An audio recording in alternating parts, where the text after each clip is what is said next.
Big week for us, obviously. So much going on with the college football schedule right now. We have signing day Wednesday, so a lot going on with that. We won't get into signing day today. Just make sure everybody in the room understands. We're still recruiting, even though we're not going to talk about signing day until Wednesday. We'll deal with the recruiting signing day stuff Wednesday. But our staff is actually still recruiting every day, just in case there's ever a misinterpretation of when we handle recruiting and when we don't do recruiting. We recruit every day, but we'll go through the signing day stuff Wednesday, so we have a lot of that going on right now. Obviously, also you have the game prep, getting ready for the championship team. We're pretty blessed and honored to be. I think there's 18 teams. Is that right? 18 teams still playing college football this weekend. Out of 130 whatever teams, we're very fortunate and blessed to be one of those 18 teams. Obviously, I think the challenge and when you look at our league, how tough this league is, one of the things that makes the Mountain West such a great league. I don't know if we get the national credit we deserve right now within this league. Every other team, it seemed like, boom, these guys are playing the championship. These guys are playing the championship. We get that huge tie at the top to try to figure out who 1 and 2 are to go. It was a great honor. I think for us, I give our guys a lot of credit to finish number 1 in the regular season. I think was huge. But I think it also a credit goes to everybody in this league when you show the talent, the depth, and the quality of teams from top to bottom in this league. Go look at the results from one week to the next and look at the quality and depth from top to bottom in this league. And so, I look at some of the rankings. I don't know if we quite get the credit this league deserves on a national basis compared to some others. But, again, they don't ask for me to vote or do any of that stuff, so nobody, right? I have enough of my own problems getting ready for a really good Boise team. So, big challenge for us, obviously. Opportunity to go win a championship is one of those things you talk about. I said, our goal at the beginning of the year was to be a better team at the end of the year than we were at the beginning. If we were able to do that and focus on that, we'd have the opportunity to have really good things happen to us. It was a while back. It seems like a long time ago now. We were rewarded with a 13th game because of the hard work and how we continued to improve from one week to the next. That hard work has now given us a 14th game, which is pretty special. Getting that opportunity to go play for a championship game. Hansby Boise is obviously an extremely talented team, very well coached, disciplined team, all three phases and everything that they do. And you can look at it statistically. They have a high-scoring, high-powered offense. That they have some really good backs. They run the ball. Their power running game's excellent, and then they complement it with really good play-action passes where they have, they create. If you want to stop the run, they're going to create one-on-ones with the wide receivers on the outside. They have great receivers and their quarterbacks, both of them that have played. Very smart, accurate players that get the ball to where it needs to be to allow them to be an explosive offense. On the other side of the ball, they got talent from the front all the way to the back. They're very physical, talented up front. Their linebackers are excellent players, always where they need to be, fit the gap. You see the discipline, the experience, they have it in their system. Those guys are where they need to be. And then on the back end, don't miss a lot of tackles. Very good in man coverage. Going to play a lot of man coverage. Really good cover corners. Really active safeties. They have they're going to attack you from a lot of different ways with different blitzes, different looks. Just a top team. They're well deserving to be in this championship game, and so it'll be a big challenge for our guys. Good. Oh. You obviously like the 10 wins, but 3 years away, like best part about 10, you can have 11. You have a chance to get 11. What do you think in this time that you've learned about yourself after that time away as a coach? Have you changed? I've changed a lot. I think my approach on how we run the program. I think kids are different. I think it's a different time in college football. I think it's very, your program is you're still running a program for a big picture, but you're a lot of focused on a one-year team. I think a lot of the players focus on being a one-year team and how to make sure they understand the most important part of this is still their development, right? But a lot of players now, because of the situation, because of pressures, because of outside pressures put on them, just because of how college football is made up, a lot of guys aren't thinking about, hey, well, I'm a freshman, I'm going to redshirt as a freshman and develop as, a sophomore. I'm going to make sure I'm on special teams as a redshirt freshman, I'm on special teams. As a redshirt sophomore, I'm starting to become a role player. As a redshirt junior, I'm a starter. And as a redshirt senior, I'm an all-conference, all-American player. That old, this is how, this is like the proper career goes, right? Go take a Dak Prescott career. Then go in, I'm a NFL Rookie of the Year. I was ready because I prepped in college on to becoming a good starting quarterback, to becoming an all-pro, to becoming possibly an NFL MVP. The development from one year to the next is so much is focused on the here and now in this individual time. So I think I've changed a lot of my approach around that, of how I help with the players, how we coach the program, how we develop guys within the program, to talk about development, but make sure it's done in their understanding within the one-year cycles that they seem to be living on. Do you think, especially the kids like from Florida, not many, but like 4 of them would say you're the same? Oh, I bet they'd say I'm very different. I've probably relaxed a lot more than I used to be. I think in just my approach of how I handle everything on a daily basis for our players, how I handle our players with that stuff, how I talk to them, because it is different. I think we're a little bit more of maybe an NFL mentality. Of how you run an NFL program than running the old school college programs. Your defense, we've talked about this, has really figured it out. Hey, let me say this one thing over on the last one. Yeah. Okay, my Mississippi State players, on the back end of my Mississippi State career, they said I was way different than when I was early, and then my older Mississippi State players, I was way different at Florida than when I was at Mississippi State, and right? Because it's like in years, those guys used to run up, our weight room was like on a tilted hill. They had to run to get to the next workout, right? It's like going uphill, right in the snow to school both ways when you were a kid, and it kind of, right? That neighborhood, that bike ride that seemed like 5 miles away was actually only like right around the corner. So I think as you get older, some of the things they remember, it's like, holy cow, I remember it a lot harder than it used to be when I was there. Sorry about that. Go ahead. Yeah, no problem. No problem. The defense has really come on the last month, but 2 of the wins came outside in cold weather. You're going to be dealing with that on Friday. Why are they playing as well in cold weather as they do indoors of late? And the other question relates to the offense. I asked you early in the year about not playing Jet Thomas as much. You said you were trying to take advantage of the depth. It looks like it has paid off because he seems fresh and he's over the hamstring. When you look back on that move, how good does it make you feel to have been right with him? I don't know, right or wrong. You can be right or wrong. It's worked out. When you start with the running backs and you start with the depth of that room, we have talented guys, right? And everybody wants the ball. Jet had a huge game last week. It's not like we just rode him. He had 11 carries.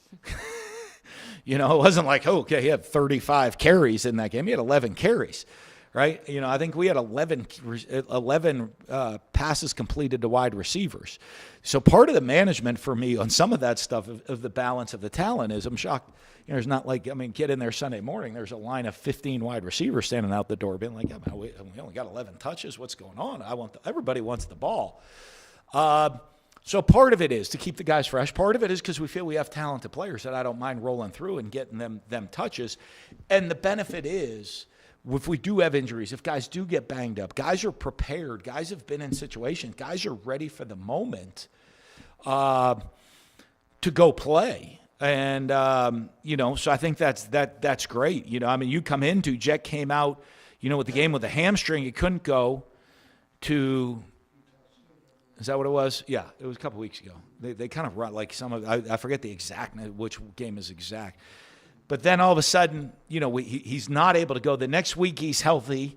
he's even healthier before the next game, and they said he's even better today. Like he's way ahead today of where he was this time last week. So being able to protect guys, that certainly helps. The cold weather.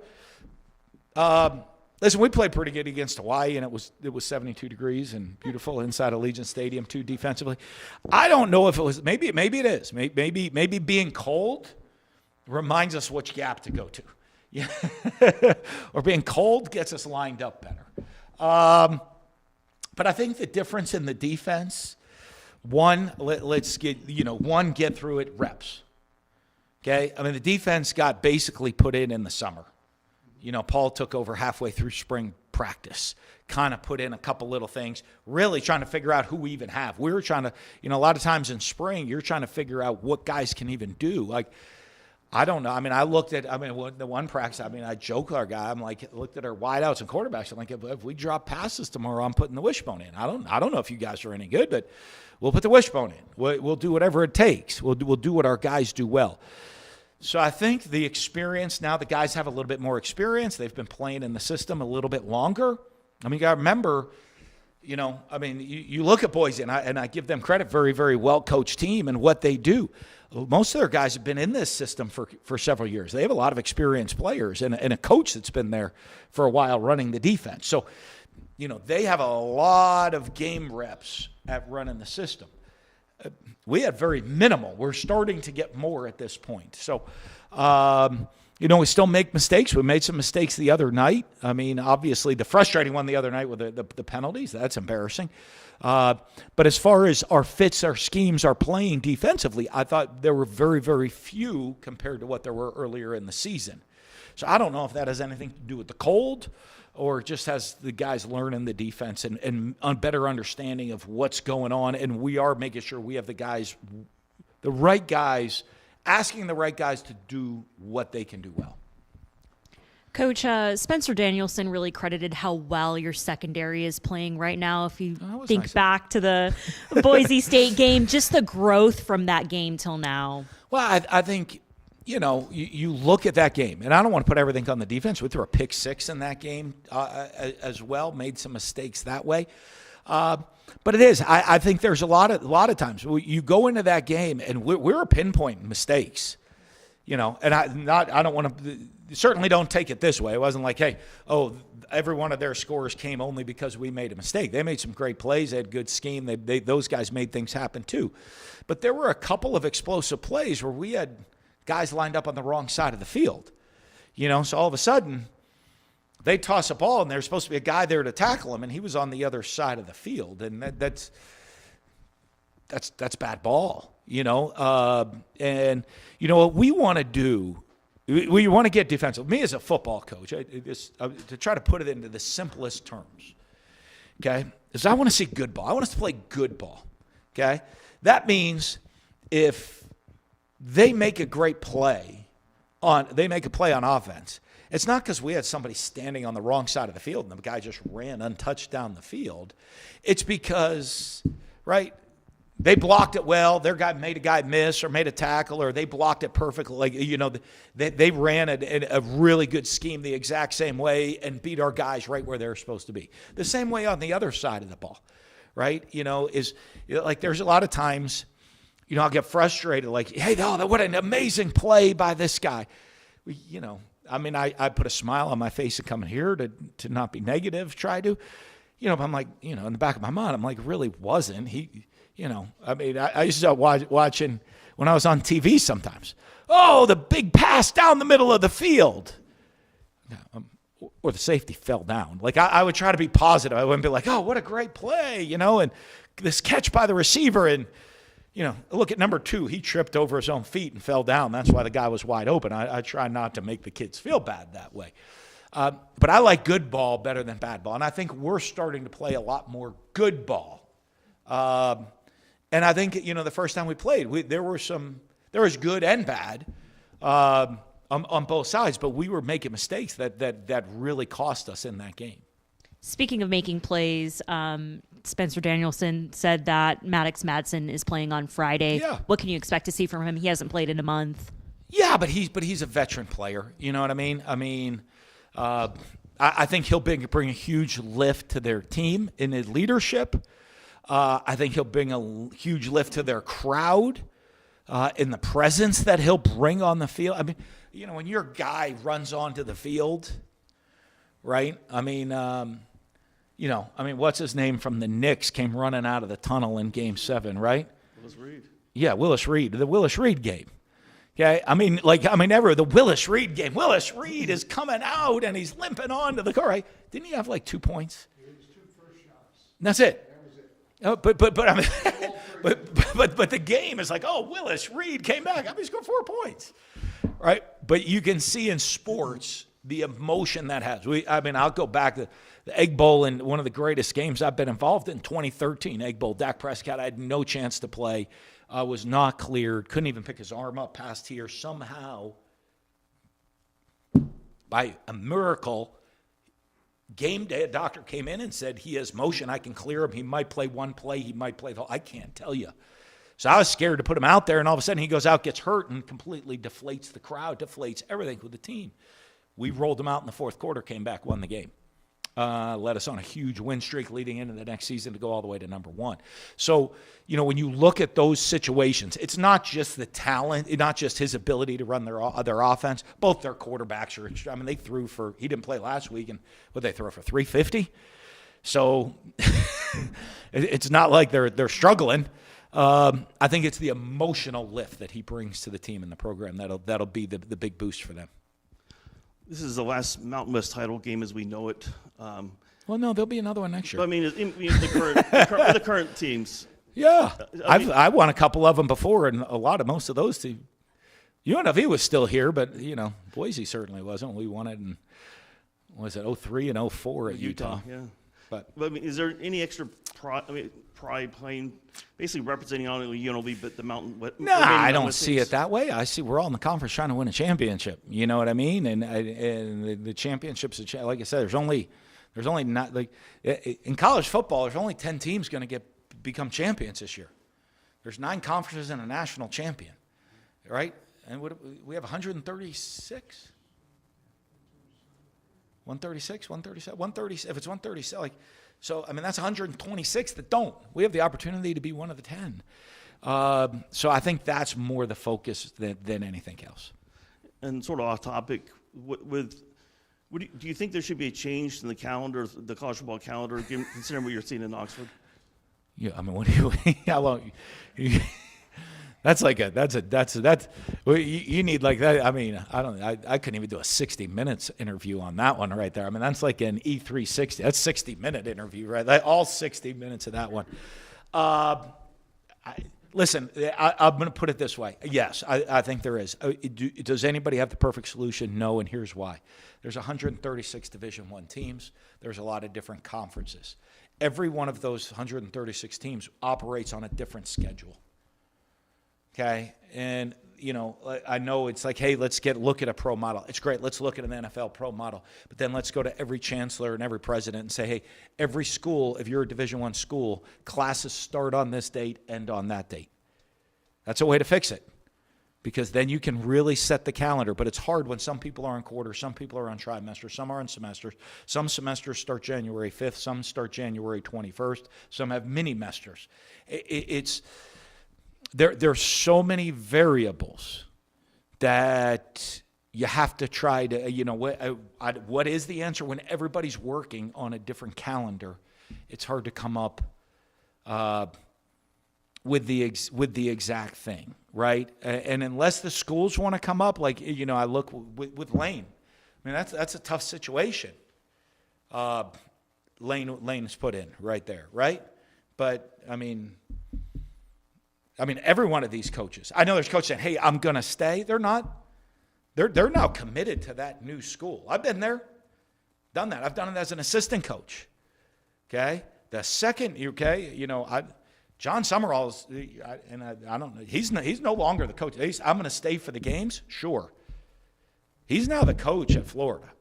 I lived it. I was at Utah. First team to bust the BCS. We're going to play what would now be a college football playoff game. Urban Meyer wasn't there. Herb Meyer was in Florida for the first bunch of practice. He came back for the game and did coach again. I'm not bashing Herb, I'll tell you. And, I mean, we won the game and showed up, and we were one of the great teams, one of the best teams I've ever been involved with. But, I mean, the first 3 practices, he wasn't even he wasn't even at practice. I remember being there because he's like, hey, go run practice today. I'm like, holy cow. Kyle Witt's out there deciding whether to be the coach at Utah or BYU. And he's like, hey, go have practice. I'm like, with who? There's like me. There's like me and 2 GAs. And so he's like, yeah, go have practice. So I don't, but, and here's what I'm getting to on that. You know what I mean? So like all these coaches, they're saying, I'm staying. They're not. They're gone. They're mentally checked out, gone. Even as an assistant coach, I went back in 2008, called the national championship game for Florida. Okay, I did some research here and there and got my notes ready. I came back and there was a game plan in place, and I said, here's my game plan. Here's your game plan. We'll merge them together. I'll help run the practices. I'll call the game. And they're like, okay, we have this meeting. I said, I did the meetings. I was exhausted, but I was, hey, I'll go. I was with Coach Meyer. I said, hey, from, 6 a.m. to 6 p.m., I'm the offensive coordinator at Florida, and 6 p.m. to 6 a.m., I'm the head coach at Mississippi State. So, again, we only scored 24 points, but beat Oklahoma and won the national title. But I think it's hard. Now, and even if you do change it, so unless they go to an NFL model, all colleges, there's no coaches allowed to be hired until the season's over. Like you can't go hire a coach from an NFL team until after they're done playing for the year. And that's the rules. Unless college football, they want to recreate the whole the rule book. I mean, you want the best idea? Blow it up and start from scratch. Just don't, and you know what? It's a shame you're going to lose a lot of things that are great in college football, but you already have. Oh, what about the tradition? Oh, what about this rivalry game? I don't know, that Oregon Rutgers, is that like a big game? You know what I mean? I know that it doesn't make a whole lot of sense to me, but, is what it is, unless you want to just blow it all. Like, to try to fix it, it's really hard. You might want to try to blow it up, start from scratch, but then say, hey, here's the rules. Schools change your calendar. If you don't want to, then you're not going to bend to the ones that are hurt. Like, you have the opportunity to change. This is the set deal. We're going to majority vote on it. Okay, chancellors, why don't you change your school academic calendars? I don't think people want to do that. With the way that the last 2 games have gone, you've been able to get a lot of bench players and depth pieces into the games. Who have been some of the names that have impressed you the most in their opportunities? Well, I think different things. We're always looking at different guys getting on there. Some of our young freshman D linemen, I think, have played pretty well the last couple of weeks. I think, with an experience, you're looking at the Isaiah Pattersons, just more experience being on the team on the defensive side of the ball, getting some more reps, on offense. Offense, the one benefit we've had is some skill play. We've had some depth at the skill player position. And as I said earlier, the hard one is there's only so many touches in a game, right? And no one gets enough. Okay, there's not one person on our team that walked out of the locker room on Saturday. If you asked every skill player, hey, did you have enough catches? Hey, did you have enough carries? Hey, Ant, did you get to throw the ball enough? Hey, Ant, did you get to run the ball enough? I can pretty much, right, put it at 99.9%. Every single one of them is going to say no. So I am very pleased with how guys have done, and we talk about it. Of guys, take advantage of your opportunity when your number's called. And I think that's why we play a lot of players. Right? I think that's one of the things in recruiting, one of the things when the portal era opens up, that's going to be very, very attractive to us. We're not a school where only 3 receivers catch the ball or 4 receivers catch the ball. I think we have over 12 different players with double-digit catches. I haven't done the count how many have touchdown catches. So if you come here, you get to play. You look at our backs, okay? We rotate the backs, as you said. Most running backs in the country would take a Jet Thomas season. I don't have his stats in front of me. I don't pay attention to stats. He's close to 1,000 yards and how many touchdowns? 12? You see, most backs in the country would say those are pretty good numbers, right? But I think Kevon Lee has 5, maybe, or the other backs. I don't know. You guys would know. The other backs have decent numbers too. So I think, I don't know if there's anybody in particular. I think it's guys that are, what I really appreciate is guys taking advantage of the opportunities they're given and worry about the opportunities that they're given. And that's really hard to do. I mean, these guys are young guys. They're competitors. They want to play. I mean, you see that. You see guys get all fired up on the sidelines sometimes, right? I think one of the funniest ones of the year, Tayshaun Lyons, all fired up on the sidelines earlier in the show. It was Miami of Ohio. And I saw it, and I looked at him. And I'm like, you better wipe that powder off your face, this, that, or I won't put you in the game anymore. And I didn't sit with him. He's like, he wants to play. So he does. 3 plays later, he catches a touchdown pass. And the funniest thing is I'm just looking at, and I give him my look. I'm just looking at him like this. He caught it, flipped the ball to the official. He looks over, just runs off the field. Like, I think he maybe wanted to do more of a celebration, but he just kind of knew at that moment. He's like, I said, told you. I said, you wouldn't have been in the game if you didn't get back to just worrying about when your opportunity is called, you're ready. And that's what I'm most proud of. If you see that, guys, and trust me, they all get frustrated because they all want to make plays. They all want the ball. They all want to do things. And there's only one ball in so many plays. But I am proud of our guys that for the most part all year, they've worried about when my number's called, I'll be ready, and I don't worry about anything else. If it's one opportunity, right? I mean, our special teams player of the week was Cam. He played 2 plays. But we had to punt out of our own end zone, and he flipped, flipped the field position. They didn't get the ball on the plus side of the field. That's being ready when your number's called in a freezing cold night to play. What'd you do? I played 1 play in the first half, 1 play in the second half. But I was ready. That's the important part, and that's what I'm proud of. Coach, are you thinking about playoffs at all? Is there a case you want to make to the committee for the team? If we win, if we win this game, we'll be 11-2, playing in a really tough conference, win over a Big Ten team. A non-conference game across the country against a team that's a potential conference champion in Miami of Ohio. I haven't studied everybody else. I think our resumes would be pretty good. We'd be avenging one of, I'm not worried about it. I'm worried about trying to beat Boise. But if we avenge one of our losses on the road, beating a really, really good Boise team on the road, I would think we'd have to be in the discussion. I would hope there's somebody in that room that is like, hey, real quick, there's an 11-win team that, has a Power 5 win. I don't know if all the other group of 5 teams that are in the hunt have Power 5 wins.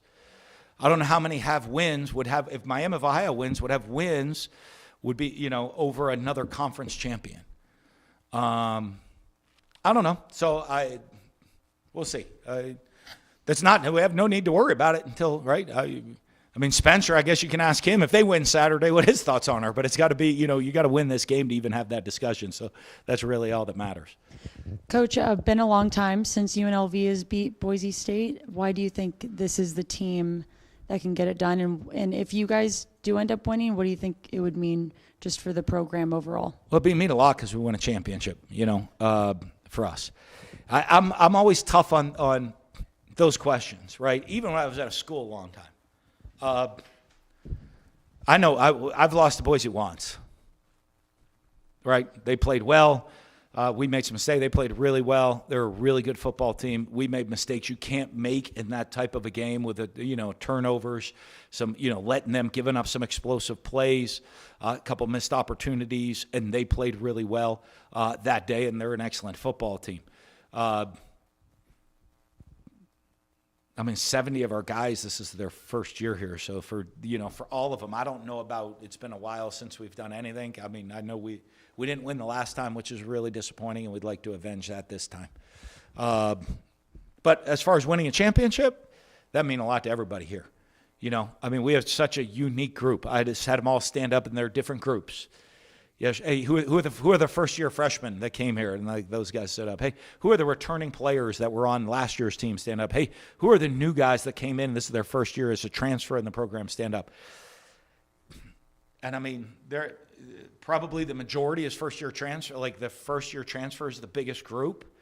You know, I said, hey, you know, I'm so proud of you guys because, you know, we came together with a goal that we want to have the opportunity to become a championship football team. And we have that opportunity on Saturday where, you know, I'll be honest with you, and being on teams for a long time, if this was my third year here and we had 18 returning starters, I'd have a very different thought or answer to that question, if that makes sense. This is a whole new crew, and this is mostly year one for all of them. Coach in the back. So it was talked about in training camp with Justin Flo's energy and his effort. Yeah. There's a video of him celebrating after the win in Nevada with fans and just his effort on the field, his energy on the sidelines. I believe on TikTok and Instagram it has about 1.1 million views, and it's caught a lot of people's attention after the discussions in training camp about his energy and just his presence with this team. Now with 12 games and a full season behind you with him on the team, what has he meant to this group? Well, it is that. I mean, that's what he brings. Every day at practice, he brings energy. He brings the team together. He's a bonding force within the team with his effort and his energy.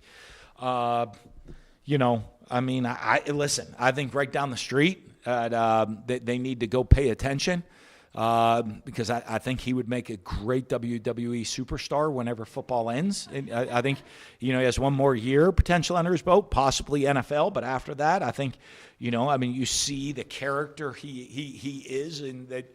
And I don't want to say character; it's just who he is. It's like pretty natural thing. I know that's one of his goals. So. You know, hopefully Dana and everybody and the top brass with WWE and all those people we've mentioned are paying attention to see all of that for him. But within our locker room, he's a very good. You want guys like that. You want the binding force guys. You want, you want the attitude guys. That is a huge part of the team. You want the juice guys. You know that hey. Man, whatever week of the season it is or however long we've been going from week 0 to now, you know what I mean? And guys are like, ooh, it's a long – and here comes this guy like, let's go. It lifts everybody up, and I think that's huge for the leadership within the program. Coach, this is your third straight week prepping for a rivalry game or a high-stakes game. Mm-hmm. How do you keep the energy sharp without letting the emotions run high? Yeah, I think all of them are very unique, and we talk about the uniqueness of it, right? Hawaii, unique rivalry game. It was our last home game. A lot of seniors' last home game.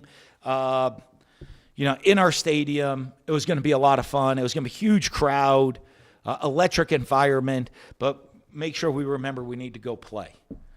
Okay, last week, the in-state rivalry. Now you're starting to get nasty with the neighbor-to-neighbor and all of everything that goes into it, you know. I think they had a one-game season shirt. I've been on both sides of, being the underdog and being the favorite in big rivalry games like that. And we talked about it all week is, hey, we got to play with emotion, but we also got to play great football. We have a lot to play for. They're riding on the emotion that this could make every aspect of their season, where I'm not downplaying the importance of last week's game.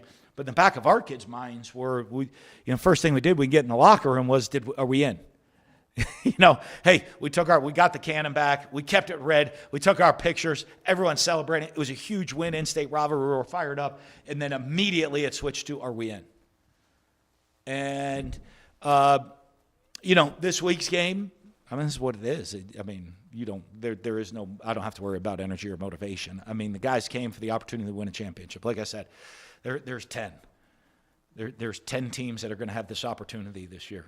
Out of 126 don't. We made the final 10 that have this chance to go win it, right? It'll be one of the 10 teams that are going to, in the end, have an opportunity to win a championship in a championship game.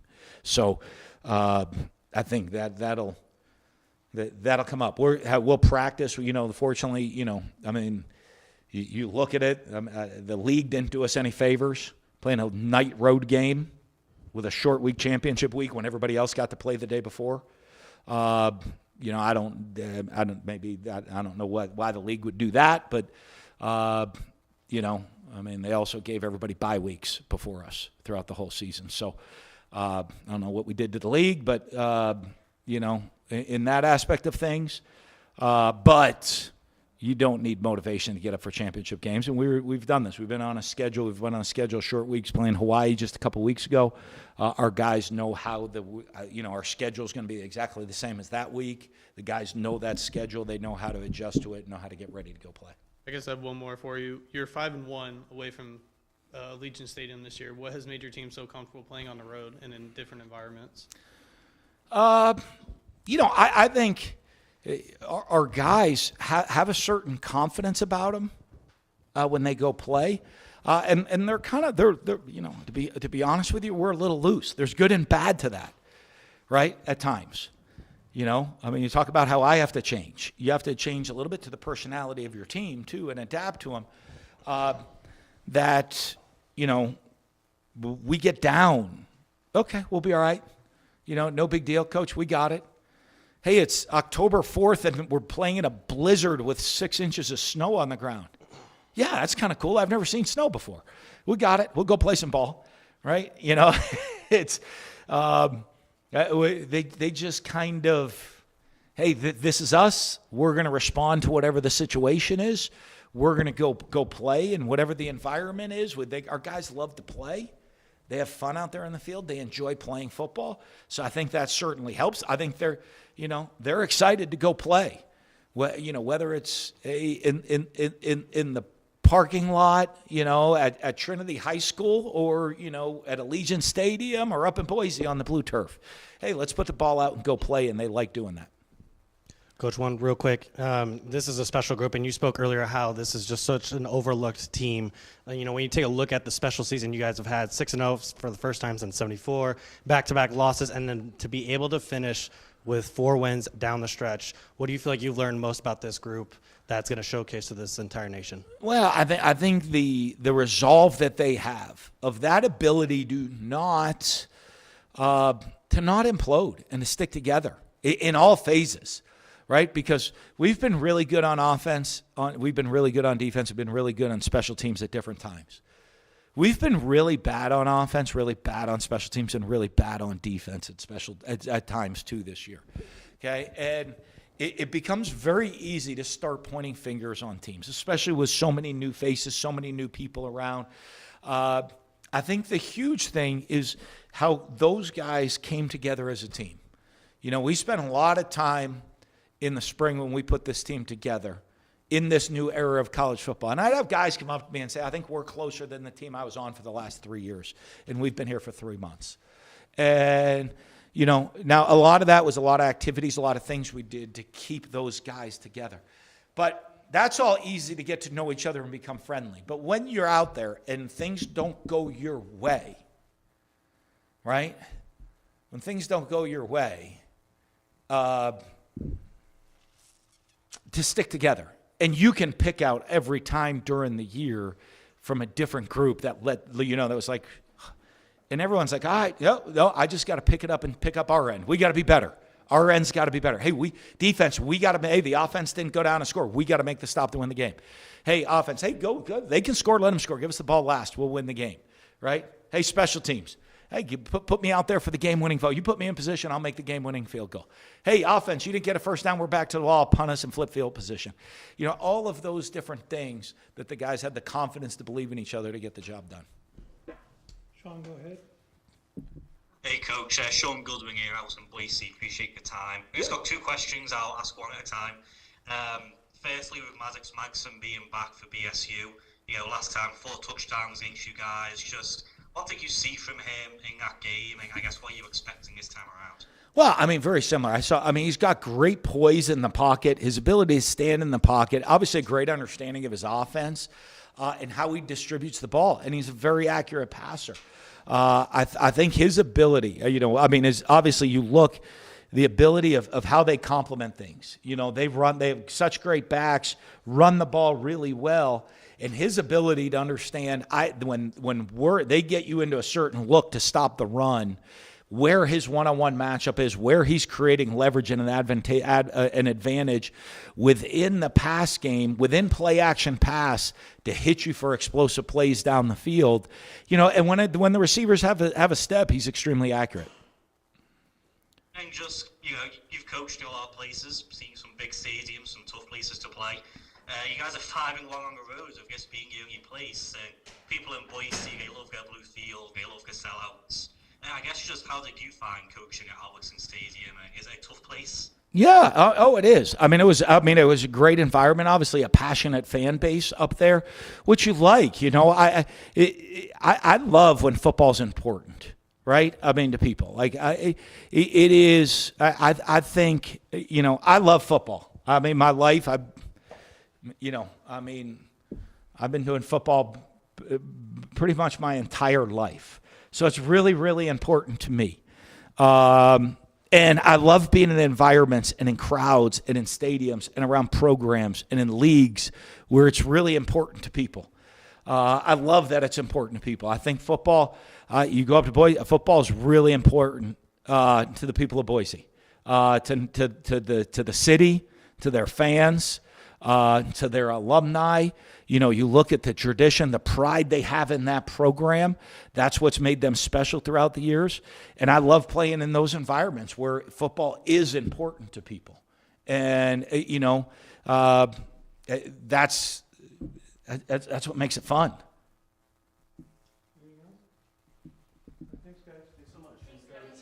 Thank y'all. I'm talking.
Yeah, Marcel, this defense has come alive the last month. Is it just a matter of comfortability with the system and a connect between whoever's on the field and Coach Paul? I mean, yes and no. It really the main thing is just us communicating. That's the biggest part. All 11 guys communicating, from the D-line to the linebackers to secondary. Everyone communicating and being on the same page. And for the last 4 weeks, that's what we focused on, really, man. Communicating, pre-snap, post-snap, during the play, all types of communication. That's what we've been focusing on, and I say it's paying off for us. Anthony, you said last week that you had told a roommate you were always going to play for Dan Mullen, and that was development as a quarterback. Were there other things about him? I mean, kind of when you first met him and talked to him, other than just you wanted to be the quarterback under him? Yeah, no, y'all could see he's got some juice to him. He's got something about him. But no, him and also Coach Dennis, because just Coach Dennis's success he's had at Ohio State, and also Coach Mullen's success.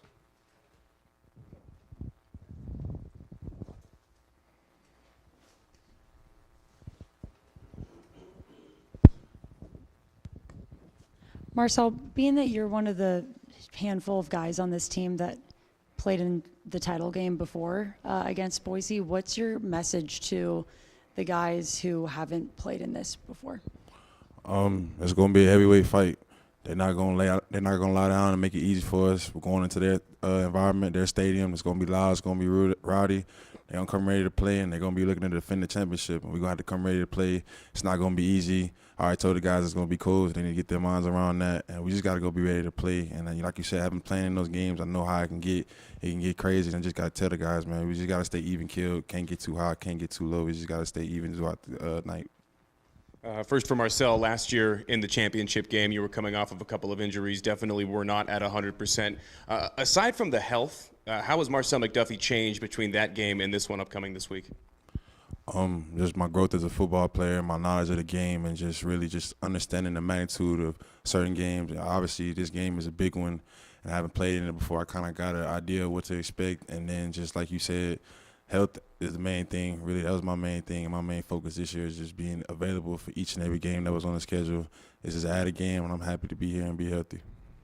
And then Anthony, I'll bite. Biggest rivalry game that you've ever played in, maybe the biggest, feeling football game that you've ever played in before? Yeah, no, I would say so for sure. We were there in October, and it was rowdy. It was loud. There was a lot of people there, so we're excited for this one. Marcel, Coach Mullen was talking about how the defense really, got formed this summer. Can you talk about the growth of the defense that you've seen since you've played Boise last? Yeah, like I said in the first questions I answered, just the communication. That's really the biggest thing I can say that we've grown for. And then we always go out there. We always play for each other. We always lean on each other and depend on each other. But it's the communication, everyone being on the same page, D-line, linebackers, and secondary. That's really the main thing that's helped us. That's the main thing we focused on. The discipline that you want to see on Friday. I know the offsides calls were troubling on Saturday. What do you want to see discipline-wise? Yeah, everyone got to be locked in and key. First and foremost, key in the ball. That's really how it starts. Can't move until the ball moves. So that's the main thing we're going to emphasize. I've been emphasizing. I emphasized it yesterday.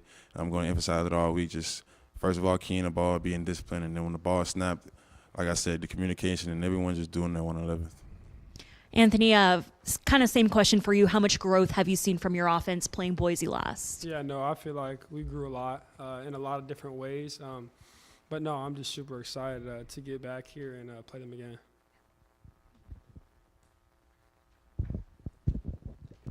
For you both, when you consider your guys' journey here, not only this year, but your entire playing career and the magnitude of this game and what's at stake, where does this game rank for you guys all time?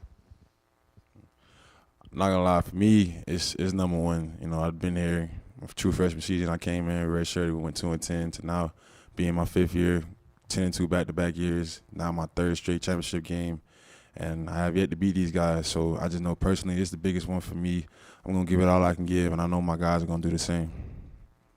Yeah, no, I would say this is the biggest game I've ever played in. I'd never played in a conference championship game or a championship game, high school or college. So looking forward to this one.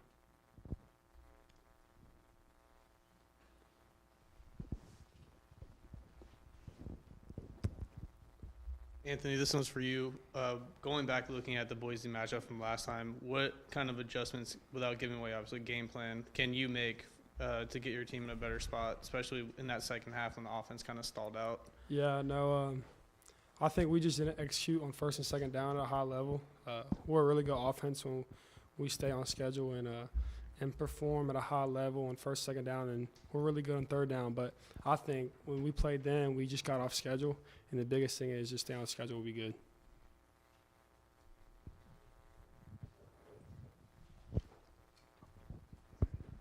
Question for you both. Obviously, I know that every week you guys are focused on one game at a time, but how long has this been a goal on your guys' list, and have you guys talked about kind of this moment all season long? I know personally, ever since we lost last year, it's been a goal for me. It's really part of the reason why I came back for this 5th year was to get back to this game with a chance to win. And it just so happens that we're playing against a team that we haven't beat yet. And then I know as a team, I mean, obviously everyone's goal is to reach the championship, win a championship, but ours is just about taking it a week at a time, taking it 1 week at a time, just getting better each week, going 1-0 each week, and then we do what we need to do, then we would be sitting right here at this moment getting ready to go play this game. And I just think that was a general thing, Obviously, like I said, the goal was to get here, but we didn't overlook any games or any team on the schedule to get here. Yeah, no, really what he said. But Coach Mullen came in and talked to us yesterday in our team meeting, and 300 days ago he said that it was the biggest goal was to win the Mountain West Championship, and we're 5 days away, 4 days away, something like that. But no, we've been waiting a long time for this game.